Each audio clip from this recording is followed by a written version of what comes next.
ದೊಡ್ಡ ಗಿಡಕ್ಕೆ ಆದರೆ ನಾವು ಅದು ತುಂಬಾ ಅದೊಂದು ದೊಡ್ಡ ಪ್ರೊಸೆಸ್ ಉಂಟು. ನಾವು ತಿಂಗಳಿಗೆ 100 ಗ್ರಾಮ್ಸ್ 150 ಗ್ರಾಮ್ಸ್ ಹೀಗೆ ನಾವು ಕೊಡ್ತಾ ಹೋಗ್ತಾ ಇರ್ತೇವೆ. ಅದರಲ್ಲಿ ಪಾಲಿಸಲ್ಫೇಟ್ ನಾವು ಹಾಕ್ತೇವೆ, ಮತ್ತೆ ಸ್ಪ್ರೇಗೆ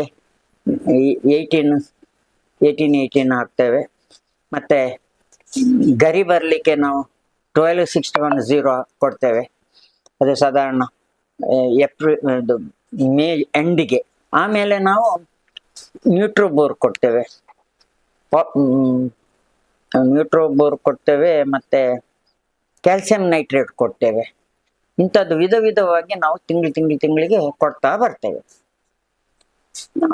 ದೊಡ್ಡ ಗಿಡಕ್ಕೆ ಸಹ ಹಾಗೆ ಸರಿ ನಾವು ನಾನೀಗ ಹೇಳಿದ್ದನ್ನೆಲ್ಲ ನಾವು ಅದಕ್ಕೆ ಸಹ ಹಾಕಿಕೊಂಡು ಬರ್ತೇವೆ.